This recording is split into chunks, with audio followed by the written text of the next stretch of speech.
You know what nobody talks about? The rigged algorithm of the modern dating market. Open any dating app right now. Women have a dedicated filter for height. Under 6 feet? You get filtered out before you even step up to the plate. But where is the filter for men? Where is the button that allows you to filter by family status? Let's look at the case of Mike. Mike is a man in the trenches of the dating market. He isn't hateful. He's just observing the data points. And he asked the question that usually gets you banned from polite society. There's a filter for height in the apps. Where's the single mother filter? Mike didn't realize it, but he just exposed the brutal truth of the system. The asymmetry tells you everything. Why does this double standard exist? Because society operates on a biological imperative to protect women and children, even at the expense of men. They want to shame you into accepting a deal that makes zero economic sense. They call it stepping up. I call it bad business. Let's stop talking about feelings. Let's talk about math. The cleanup man. Phenomenon. When you date a single mother, you're not starting a new relationship. You are entering a distressed asset acquisition. To understand this, we need to bring in Sam. Sam is a guy who looked at the single mom pitch and translated it from romantic language into economic reality. He realized that you are being sold a ticket to an event that is already over. Listen to how Sam describes the transaction. This is the raw data. It was a hell of a party. I had a great time. Sorry you weren't invited, but, well, here, you can help pay to clean up the mess. Read that again. You missed the party. You missed the prime years. You missed the excitement of the firsts. But you were handed the bill for the cleanup. You are being recruited for a specific role. You are the janitor of someone else's history. This is the rationalization shield falling apart. Why would you invest premium resources, your time, your money, your protection, into a project that failed under previous management? It is a negative ROI, return on investment, from day one. The saved game fallacy. Let's look at this through the lens of evolutionary psychology. Deep down, your biology knows something is wrong. It is the feeling of sitting down to play a video game. But someone else has already beaten the bosses, unlocked the levels, and used up the items. You are just there to grind for resources to keep the server running. There is a rule in our community. Don't play another man's saved game. Why? Because in a saved game, you have no authority. You are player 2 in your own life. You are financing a lifestyle designed by another man, the biological father. Even if he is a deadbeat, even if he is gone, his genetic code is the operating system running that household. And you? You are just the technical support. The ROI calculation. So, let's look at the cost-benefit analysis. The input. You give 100% of your earnings. You give 100% of your emotional bandwidth. You accept the risk of dealing with her ex. The output. What do you get? A part-time girlfriend. Canceled dates because the kid is sick. Zero authority. As the market data confirms repeatedly, you'll never be first. You'll never have respect. In the stock market, if a broker tried to sell you an asset with high maintenance costs, massive legal liabilities, and capped returns, you would laugh in his face. You would check the market value and walk away. But in dating, men are told to ignore the numbers. Well, the numbers do not lie. And right now, the account is overdrawn. Now, let's move from the abstract to the concrete. Let's perform a full investment audit of this transaction. If you were buying a company, you would ask to see the books. You would check the liabilities. But in the dating market, Men sign the contract before reading the fine print. And the fine print of dating a single mother contains a clause I call the authority gap. Here is the definition of the authority gap. You possess 100% of the responsibility, but 0% of the authority. You are expected to pay for the pizza, drive to soccer practice, and provide stability. But the moment you try to instill discipline, the moment you try to lead, you get hit with the ultimate veto card. You are not their father. One of the men in our community realized this too late. He noted, "Single moms want help, not husbands." Think about that. They don't want a partner to lead the ship. They want a deckhand to patch the holes. You enter what we call the step-parent trap.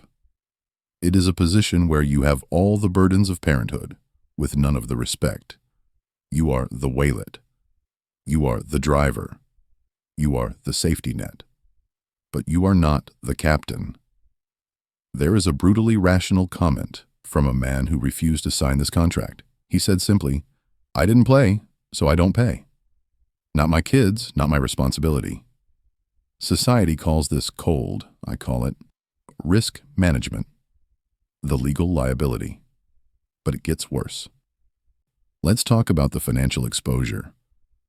Most men think, well, if it doesn't work out, I'll just leave. No harm done. Wrong. Depending on your jurisdiction, the state does not care about your biology. The state cares about your utility. If you step into the role of provider, you create a precedent. Listen to this warning from the field. Guys, if you marry, or even have a long term with a single mom, you can be hit for child support, in some states, for kids that aren't even yours. Let that sink in. You could be legally forced to pay monthly dividends on an asset you do not own, for children who do not carry your name, to a woman who is no longer in your life. This is not a relationship.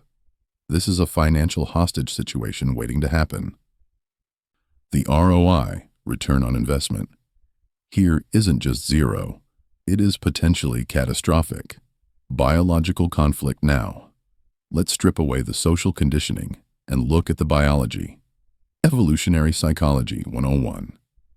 Every man watching this has a biological imperative to pass on his own genetic code. This is not an opinion. This is hardwired into your neural pathways over millions of years of evolution. When you invest your time, your labor, and your resources into another man's offspring, you are committing genetic suicide. You are working to ensure the survival of another man's DNA while your own line ends. You might feel guilty for thinking this. You might try to rationalize it with love. But your subconscious mind knows the truth. That is why you feel that deep, nagging resentment. It's why one man confessed, "I don't have it in me to care for children that aren't mine." And he shouldn't have to apologize for that. Because the children know it too. They have a biological father. Even if he is a deadbeat, even if he is absent, he is the alpha in their genetic story. You are just the beta provider, keeping the lights on. As another observer put it bluntly, kids are like farts. You love your own, but you hate everyone else's. It sounds crude, but it is biologically accurate. You cannot negotiate with millions of years of evolution. The math doesn't work. The biology rejects it. The economics are disastrous. So why are you still considering the deal? The transition, data versus reality. We have talked about the math. We have talked about the biology. But some of you are still thinking, but she's different. But I'm a good man. If I just love them enough, they will appreciate me. If the theory doesn't scare you, the market data will. I'm going to open the files on 2 specific case studies from men in our community who ignored the red flags. Let's give them names so we can visualize the damage. We will call them David and Robert. Case Study 1. David and the Santa Claus Syndrome. Let's start with David. David represents the financial provider archetype. He fell into the trap of thinking he could buy his way into a family unit. He believed that if he provided enough experiences, enough gifts, enough stability, he would earn the title of Dad. David fell for a single mother of 3. He went all in. Listen to his own account of the resource allocation. I spent thousands on them every holiday season, took them on vacations to places like Hawaii, and just been there for them when they needed me. Visually, imagine David signing the checks for those plane tickets. He admitted that he got stupid and started to believe those kids were his own. And what was the ROI? What was the return on those thousands of dollars and emotional labor? The relationship ended, but look at when it ended. David writes, "I was dumped right before Christmas, after I had already bought them all gifts." He was discarded immediately after the resource transfer was complete. He wasn't a partner. He was a seasonal utility, a wallet with a heartbeat. And the aftermath? That just ripped me apart. I can't deal with that level of pain and financial loss ever again. David is the victim of the sunk cost fallacy. He thought investing more would secure the asset, but in reality, he was just making his inevitable exit more expensive. Case Study 2. Robert and the Discipline Paradox. Now, let's look at the long-term scenario. Meet Robert. Robert didn't just date. He married a woman with 2 daughters. He stayed for the long haul, but Robert quickly discovered what I call the discipline paradox. Without biological authority, you are powerless in your own home. Robert described the dynamic with the younger daughter. Her mother provided no discipline, and when I tried, I was the bad guy, with both mother and daughter. Think about that image. Robert is paying the mortgage. Robert is putting food on the table. But when he tries to enforce rules in his own castle, he is the villain. He is fighting a war on 2 fronts: the child who doesn't respect him, and the mother who protects the child from him. Why does this happen? It comes back to a crude but biologically accurate observation from another man in the field, which explains Robert's situation perfectly. Kids are like farts. You love your own, but you hate everyone else's. It sounds funny, but it is evolutionary law. You naturally tolerate the chaos of your own offspring, but the chaos of another man's offspring triggers a stress response, not a nurturing one. And what happened to Robert? He eventually walked away. And his review of the afterlife tells you everything you need to know about the opportunity cost he paid. I've been happily single for the last 30 years. The cumulative toll. David and Robert are not isolated incidents. The comment section is a graveyard of similar stories. One man summed up the physical and mental toll of this transaction. Everyone I know who has done this has become older, mentally tired, and totally disrespected. Another man, looking back on a year he wasted, did the math. That's a year of my life I will never have back. Time is the one resource you cannot earn back. You can make more money. You can find another house. But you cannot get back the prime years you spent auditioning for a role that was never yours to keep. The market has spoken. The testimonials are in. And the verdict is clear. The juice is not worth the squeeze. The Allen maneuver. Exit stage left. So, what is the result of all this bad math and biological friction? We are witnessing a massive shift in the economy of dating. I call it the market correction. Men are not giving up. They are executing a strategic withdrawal. Let me introduce you to Alan. Alan represents the awakened man who values his time over social politeness. Alan shared a story from the front lines that perfectly illustrates this new mindset. He met a woman at a restaurant. Things seemed fine. Then he asked the audit questions. How many children? She said 5. How many fathers? She said 5. In the past, a nice guy would have stayed for dinner out of guilt. But Alan? Alan looked at the waiter and said, Check, please. Exit stage left. He didn't argue. He didn't try to save her. He simply recognized a bad investment and liquidated his position immediately. As another man noted, quoting the old cartoon Snagglepuss, Exit stage left. Heavens to Murgatroyd. This is what terrifies the market. Men are no longer afraid to walk away. They are realizing that their presence is a resource, and they're refusing to allocate it to failing enterprises. Reframing. Wisdom, not cowardice. Society tries to shame men like Alan. They call him immature. They call him afraid of commitment. This is a shaming tactic designed to force you back into a bad deal. But listen to the internal monologue of the modern man. It is not fear. It is self-respect. One man, let's call him Marcus, stated his standard with absolute precision. I don't care how beautiful a woman is. I'm not their second chance. That is the mantra of the market correction. Why should you be the plan B for a woman who gave her plan A to someone else? Why should you be the safety net for a trapeze artist who fell while performing for another audience? The market is realizing that walking away is the only winning move. As George warned his fellow men, gentlemen, you have been warned. Don't do it. The high-value option. This brings us to the final calculation. Many men are terrified of being alone.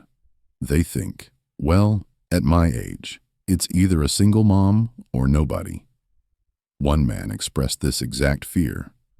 Finding a woman at my age without children would be near on impossible.